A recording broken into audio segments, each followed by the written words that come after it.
Hello, this is Transduction Signal on DubLab Radio. I'm your host along with Orly Gal. Join us each month on DubLab Radio for our show Transduction Signal. We'll be joined by a featured guest, an artist. They will share their live performance, followed by a short breakdown of their setup. We'll talk about their music, what's happening in their lives. And Orly, take it away. Who do we have this month? We have the pleasure of having Sarah Sommers on the show. We got to hang out with her in Berlin and ADE. We'll talk about all of this when we get into our show. But I have to verbally read her bio because it is one that we're also going to get into later. And I'm reading word by Please word. do. Forced to leave her princess life on her pink homeworld when it was hit by a giant pink asteroid, Sarah Sommers crash landed her rocket on planet Earth. Um, and began performing her live dance music raves and clubs in Melbourne, London, and now Berlin, where she has been based since 2018. With an extensive collection of self-customized pink synthesizers and modular equipment, Sarah brings a truly unforgettable musical and visual experience to her performance. Sarah combines dance music genres across the spectrum and is inspired by many styles from the early 90s, rave to dub, drum and bass, dubstep, breakbeat, and modern techno, bringing dance music together in a way that is different, new, and exciting. And we get to hear I it. Yeah. mean, Nice. All right, let's bring her in. All right. Hey, Sarah. welcome. Hi, Welcome. Thanks for joining us. thanks for having me. Uh, Before we get into all the interview and everything like that, we want to share your performance. Do you have anything you want to say, or do you want to just us to just get into it and play it? It's up to you. Yeah, so I mean, I guess there's not a whole lot to say. It's it's sort of like an excerpt of some of sort of a piece that I like to play at the moment when I'm playing out here. Yeah, that's about it, I guess. Awesome. All right, cool. All right, well, I'll ask everyone to mute up, and here we go. Sarah Summers.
Hell yeah.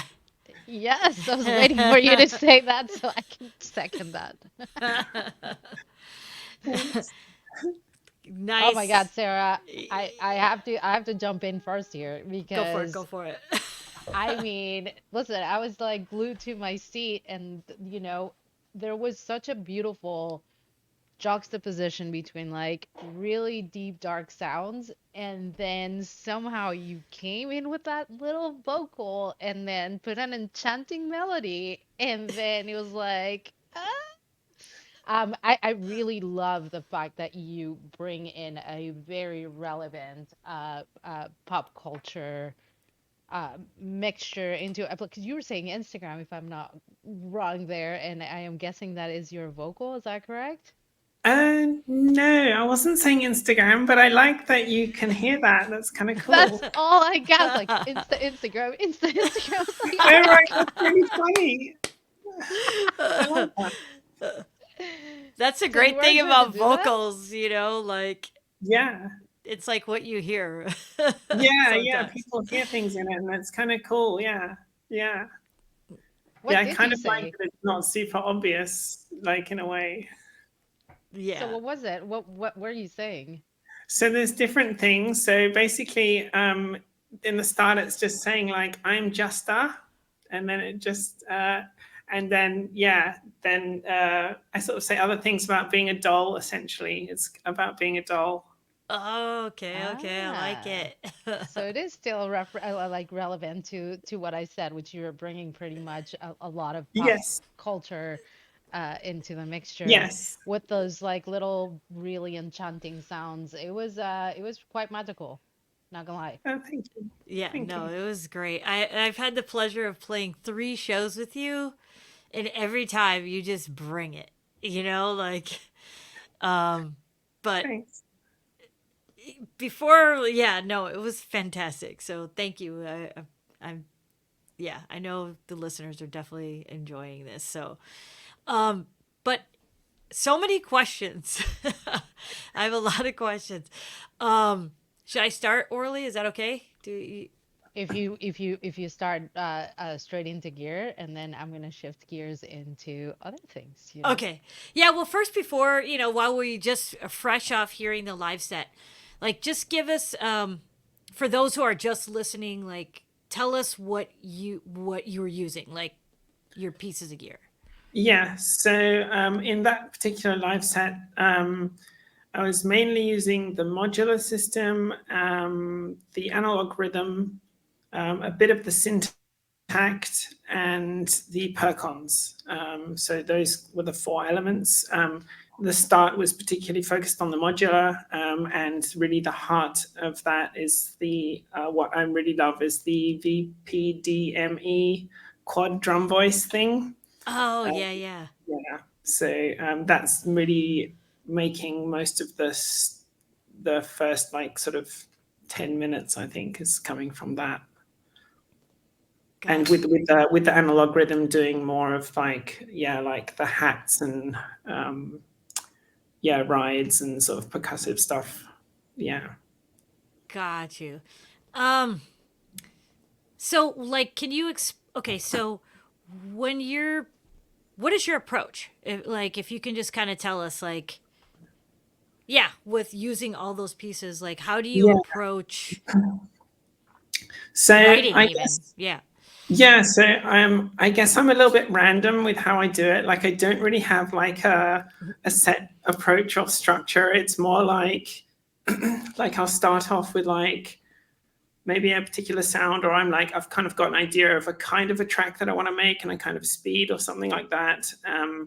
And yeah, so yeah, it can really start on any machine and go in any direction. So I don't really have like a sort of a standard way of making a track. Like what's I didn't realize that this was a bit strange, but like I'll have like kick. Sometimes my kick drum will come from the percons. Sometimes it will come from the rhythm. Sometimes it will come from the syntax, and sometimes it comes from the modular. So like each track will have like a bit of a different feel. But I kind of like that variation. Yeah. Yeah, Do no, you like, oh, go ahead, Orly. What were you going to say? Do Oh, you record your sets every time to like decide what tracks you're actually uh making? Yeah, so yeah, I try and record most of them. But often I forget to press record, which is really dumb. And I'll get like halfway through, and I'll be like, "Oh, I'll think, oh, I did a really good job of this particular track," and then I'll be, "Oh, I didn't record it. Great," and then I'll start recording halfway through. But definitely have been there. yeah, but Yeah. yeah, so like I'll kind of like, yeah, play them a few times. Like I'll sort of come up with something and then play it out and then sort of see if it works or doesn't work or which bits work or and then sort of fine tune it a bit and change stuff up for the next time, and or like maybe leave it out, kind of go, okay, that track didn't work at all. So like your Right. approach is definitely track or song based, right? So like when Yeah. okay. So like when you start your idea, for example, whether you start it modular or your or rhythm or what have you, you Yeah. then see the idea through, sort of thing, right? To like, what's your once you start, like, yeah, like what is? Am I saying this right, Orly? Help me out here. Like, am I or I'm Sarah, a Like if you little lost. understand my like how convoluted I structure question? it, or Yes, yeah. yeah. Like, what do you? Um so yeah, I don't know, like it's basically sort of like I'll have like different parts. So it's kind of like and also like one thing, I don't know if it's worth showing, but I don't know if you can see, but like basically I kind of make these kind of notes. It's probably very hard to see this, but like basically this Oh, it's just like a little graphic thing that I made, which just oh, tells me, cool. okay, what kind of sounds I have on the rhythm. Like this thing at the top is like a grid showing like the pads of the rhythm, and it'll sort of show me kind of like some of the different sounds. Like, and for each kind of track that I have, I'll have like different notes, and so I'll sort of refer to that to give me an idea of like, where I might start or how the flow might go. But like it's sort of but a lot of it's kind of up in the air, so that I can kind of like sort of just go with the vibe and go with the flow, so that like, because yeah, sometimes I find like if I do something in the studio I have a feeling, but when you're actually there on like with the dance floor and people are into it and you're getting into the zone, you kind of like, you feel like, oh, this bit's actually really quite nice, and you want it to go for longer, or you want to do like a drop again and stuff like that. And so I sort Mm, of mm. yeah, like I might sort of, yes, tweak something for a bit longer or change how I do it or something. I don't know if Really I really quick. answered your No, question there. no. No, no, you did. Yeah, But yeah, you I did. really I wanted to get into that because you know, when you're in the studio, you're using certain machines, but then when you're out live, is it the same setup that you're taking? Because when you start breaking down everything you did and record it, then it's like, oh, well, now it has to go on the road. Are you using the same bits? Are you taking everything on the road with you? How does that work? Yes, so for the most part, yes. Like I'm kind of like jamming out on the same gear that I use out live. So I'll kind of make up the things and then I'll take those same bits of gear out with me. Occasionally now I've gotten into, because there's a few pieces like I'm taking quite a lot of gear, and sometimes it can get a bit too much. And so sometimes I'll then like sample a line or something like that that I really like, and then I've got like a little sampler module um, in the modular, but also on the rhythm. Sometimes I'll put like a synth sound on a line. For example, like here, I made like a sound on this, which I really liked, and this is like too big really to take out, so Yeah. I would just I record was that. gonna ask. Sorry to interrupt. What is Yeah, that? That was not to yeah, sidetrack you, but just say what that thing is, because I know if people watch the video, they're gonna want to know. So, yeah. So yeah, basically, this is like a percons on the bottom and a Syntrix on the top, Syntrix 2. Yeah, so like Love Hilton put this one together for me.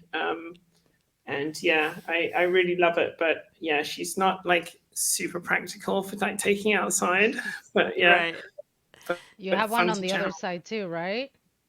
Yeah, this one. So this is the one. Yeah. So this one I too take out live. So that's kind of, yeah, why I ended up with kind of two of them.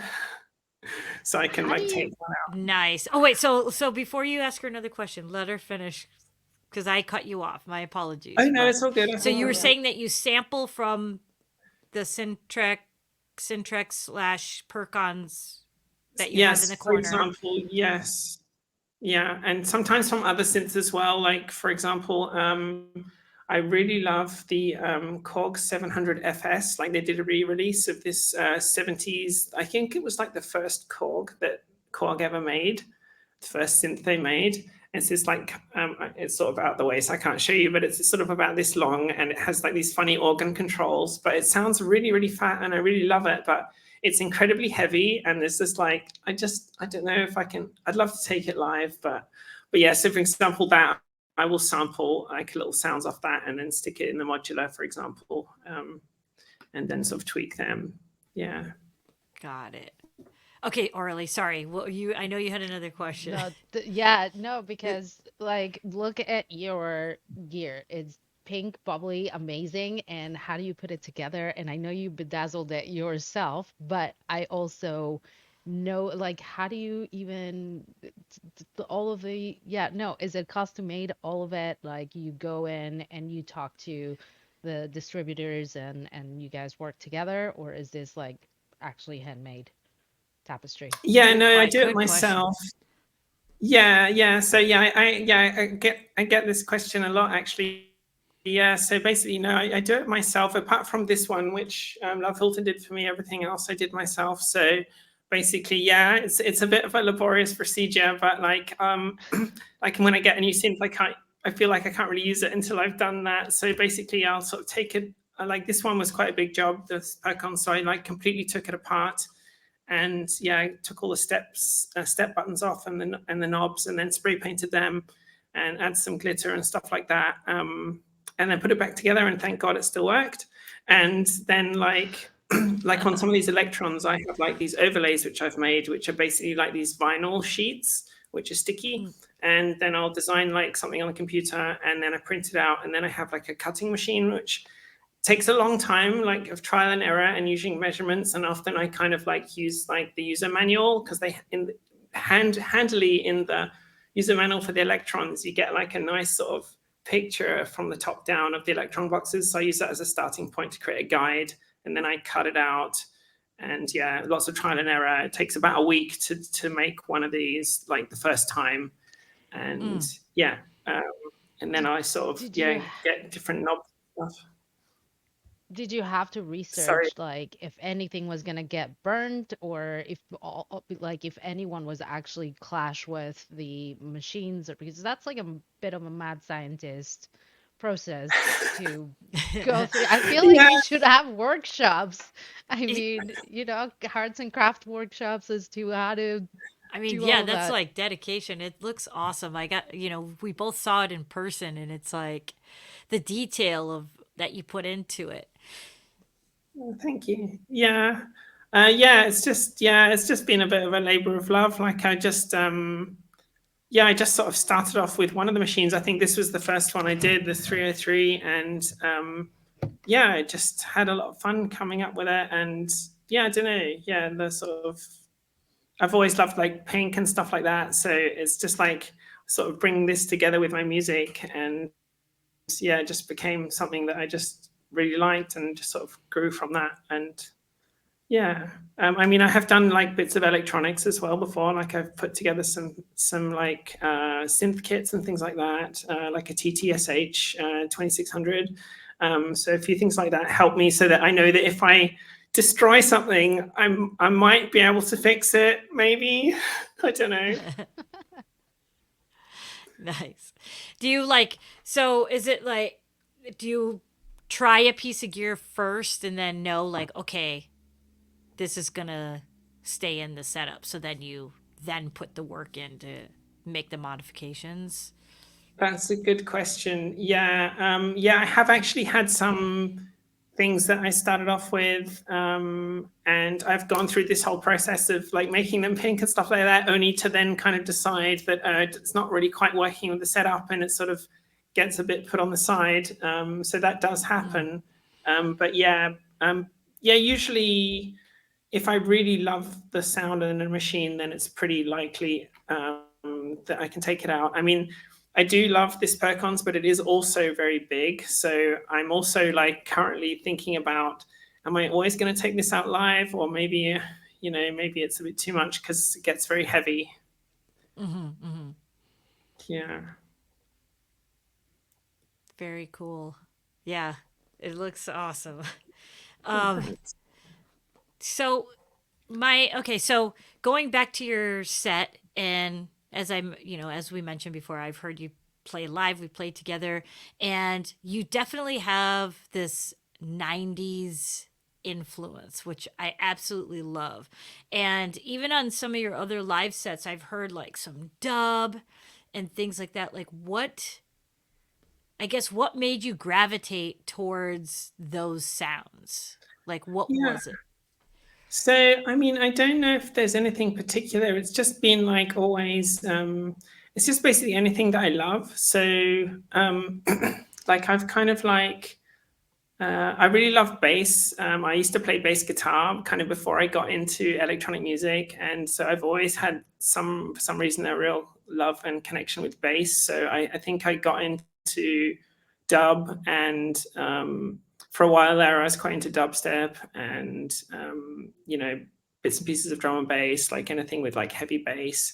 And so, and I guess also like when I first started going out raving, like it was like, big warehouse parties with like, I don't know, these synth sounds that I didn't really know where they're coming from. And they were just like, there was something really organic, and they just really captured my imagination. And it was like, it took me a few years to kind of figure out where these sounds came from, and how I could kind of recreate some of these things that I loved. And so basically, it's just bits and pieces of things I've picked up over the years of things that I really love, and then sort of melding them together into something and seeing if it works.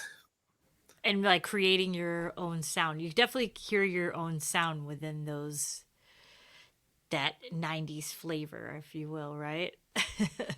Right. Yeah. Thanks. Yeah. I hope it is somehow coherent in some way. Like it's basically just like, if I hear something and I really love it, then I'll just sort of find some way to integrate it somehow. Do you feel like Berlin has shifted or influenced you in a certain way and has changed and morphed a bit of your sound since you've been there? Yeah, I think so. Yeah, and it's constantly evolving. Like I also like, I don't also like, sometimes I've sometimes had people think that I make like one particular style or something like that, and sometimes I don't like being put in a box. So sometimes I'll just do something almost as a bit punkish, to be like, like, oh, I can do something else, like, because I do love lots of electronic music, lots of styles inspire me. And yeah, I think being in Berlin definitely has influenced me. I mean, a lot of the music that's played here can, especially at the moment, I guess, can be quite heavy, can be quite fast. And I mean, I think I like to sort of take the bits and pieces from that I like, and then mix it with other things that I like, for some of the old school sounds. And yeah, I don't know, sort of see if I can sort of bring those two worlds together a little bit, something like that. Yeah, like in one of your sets, it was cool because you started at like one BPM, and then as it progressed, you got faster. And then I think it was like your last track or your second to last track, it was like, I want to say it was like 160 or like straight four to the floor 160 or something. Yeah, at the moment, it ends at 165. Like, I don't know kind of why that happened. It's like, I think actually I know that the track that I made before that, which is 160, was kind of me.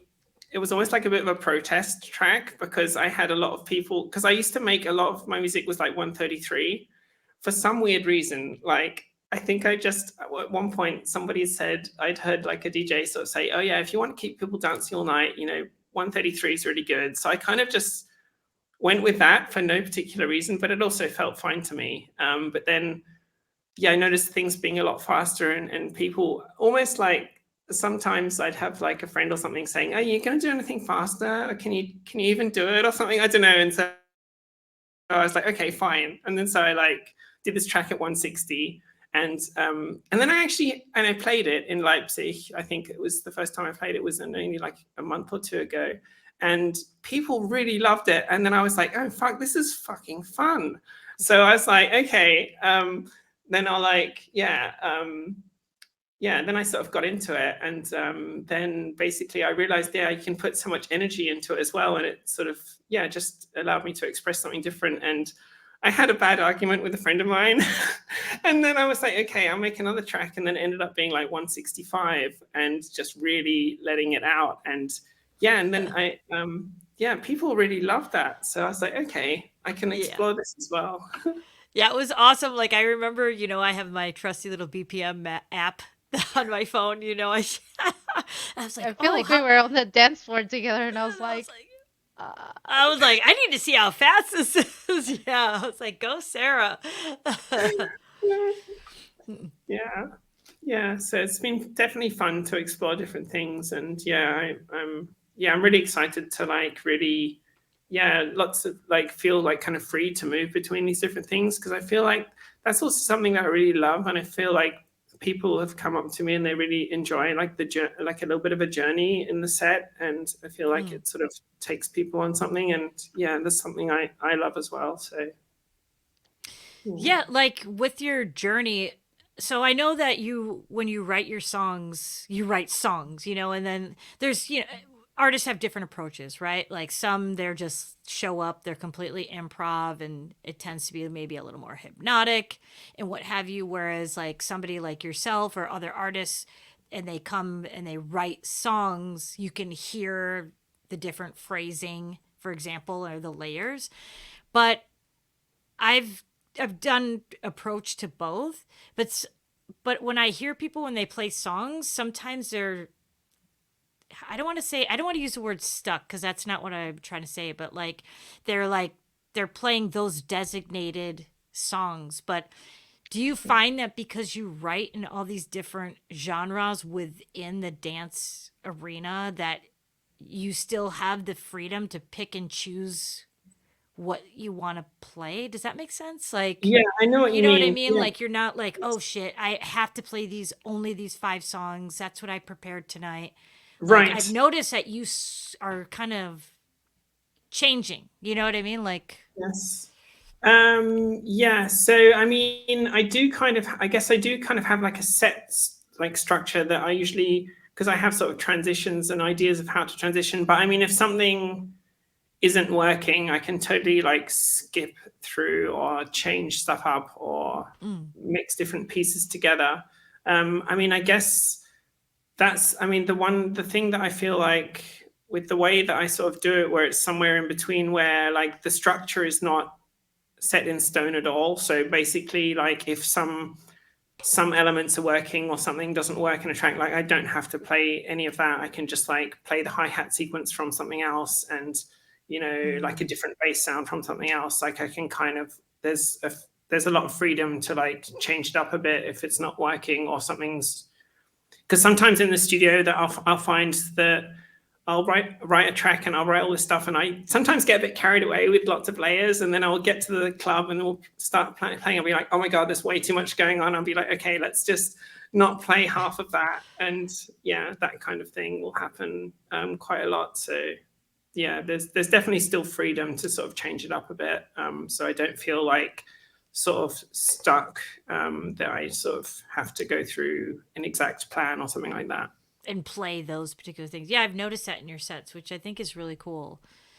Go ahead, Orly. I got the pleasure to see you play both in Berlin and then right after at ADE. How do you feel? There was was there a difference for you? Was it the crowd? I think, I did feel like there was a difference. It was interesting.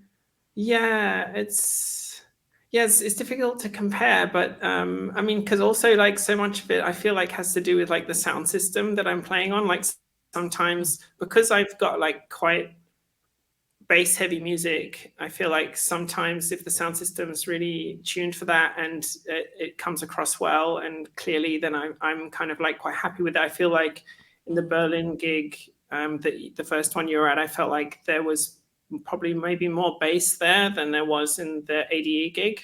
So kind of, yeah, that aspect of it I preferred in Berlin. But then what's interesting is also like the crowd thing can be a bit different. So for example, like I know that in the Netherlands, like Gabba and stuff like that is quite popular or like was.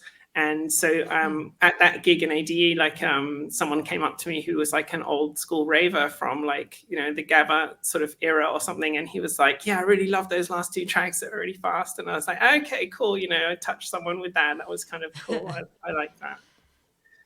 That is cool. So so with the Raw Industries, like how did you get involved with the Raw Industries collective? Sorry to totally change gears, but no, all like, good. Yeah. Yes. So basically, so performing here in Berlin at some clubs, and basically I met Joseph, who's from Raw Industries, and we actually just became friends, and we had a lot of talks about lots of ideas, and both of us had like a lot of ideas for music and things we really want to do. And basically he sort of started off the Raw Industries thing, and basically invited me to play it at one of the first time that we played together. Yeah. And basically it just kind of grew from that fairly organically. There wasn't we didn't, I didn't 100% know how it was going to go. That first time that I played, I was also very nervous. I wasn't sure if, because, like in Berlin, it's quite common that people sort of are quite, wearing a lot of black, and, sometimes can be a bit serious. And I'm kind of like coming in there with all my pink stuff and wearing like a princess outfit. And I'm just kind of like, are they going to like boo me off? What's going to happen? But basically, I was really pleasantly surprised to see how well received it was, and people were really open for it. And that really was very heartwarming for me to see that I can be myself and play my music, and people like it. If I may, I got to experience a little bit of that Raw Industries and Berlin community, and it was so lovely. Like in the beginning, I can see the hard shell. But then once Yes. they get to know you a bit, it was super embracing. And Yes. that brings me to a very important point, which when I was reading your bio, which I probably murdered, I apologize to everyone. My reading skills are not on point today. It's all good. How did you like? Yes, because in a sea of black, which we all, as you can tell, Right, like the techno. you come in with like I cried, like an asteroid crashed, and everything is pink and so beautiful. How did you decide to like come up with this? And were you like a little bit intimidated, saying, "Oh my God, I'm going into this bio," just like because everybody else's bios are usually quite serious, and it's quite like, "This is what I do. This is who Right. I am." And in a way, you're coming in the same way, and I think it's absolutely lovely. But how did you come up with this whole concept? And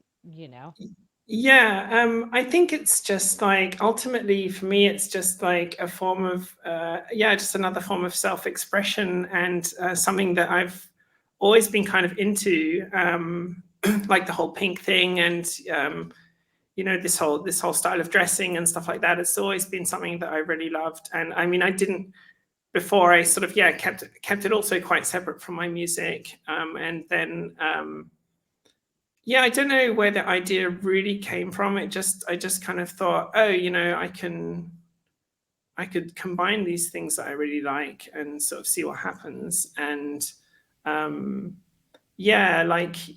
of like you said as well, like in the beginning, I was quite nervous about it, how it would come across, and if people wouldn't like it. But I think I do get a lot of feedback, or I do get some feedback from people when I perform, that they feel like they see the authenticity of it, like, because it's like it's just something I love. It's not really like for any other reason, if that makes sense. Totally. Yeah. Yeah, But it's it's like genius. you. Yeah. Yeah, It's yeah, genius it's just marketing too. I mean, it just comes all together, and it's a ray of sunshine in a sea of black. So I think it quite stands out, and it's lovely. oh, Totally thanks. Yeah. agree with you. So Sarah, I mean, after like, all this, live, playing live, have you ever DJ'd or have you thought about ever DJing? So I did actually do a little bit of DJing, kind of in the middle, like because I started off sort of doing. I kind of have always been focused on making music, like like I just started off with just one synthesizer and just played on that, and then sort of slowly got a little bit more hardware. But then for a while there, so when I sort of got into dubstep for a bit, I was finding like a way to basically play my music out was to also sort of DJ, so I could sort of mix some of my tunes in with other people's tracks, because I just found it very hard to get gigs, I guess, for a while there. And so yeah, basically DJing was a little bit of a way of being able to perform a bit. So I didn't do that for so long. I think I probably DJ'd dubstep for maybe 1 or 2 years, I think, maybe. Yeah. So do you prefer live over DJing? Like if Oh, somebody definitely. It's really, for me, there's absolutely no comparison. I mean, just, yeah, if I don't, sometimes I don't really know what to do if I'm DJing. I'm just kind of like, okay, I put it on a track, and then I'm just sort of like feel a bit awkward because I'm not doing stuff. I feel like I need But to you really guys, be. there's right? three I or feel the four same way. Like, decks. No, because I was having this conversation with Trovarsi right before we started speaking, because I'm like, don't you think that just taking your USB and headphones, sometimes it's really nice? You can Yes. no, mix in samples on an RMX 1000. You can upload everything, remix on the fly. You're four decks. You never know what you're about to play. It's like going diving into everybody else's like history of music. I don't know how to explain this, ladies, but sometimes it's just really nice not to have equipment to take with you. Yeah. sometimes it's nerve wracking though, right? Like I'm like, what do I do with my hands? Have nervous energy, so Yeah. I'd be the hot knobs, like hot knobs. For no- Yeah. I Yeah. call I that the mean, DJ syndrome.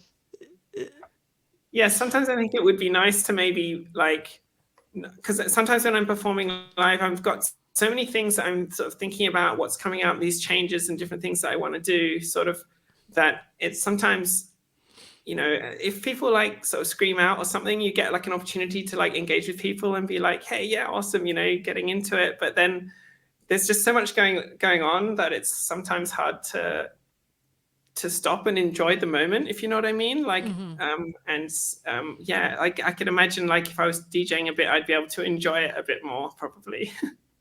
Not that I don't enjoy performing, because I do love it, but yeah, like, It's like yeah, maybe a different headspace for you, sort of yeah, thing. Yeah, yeah.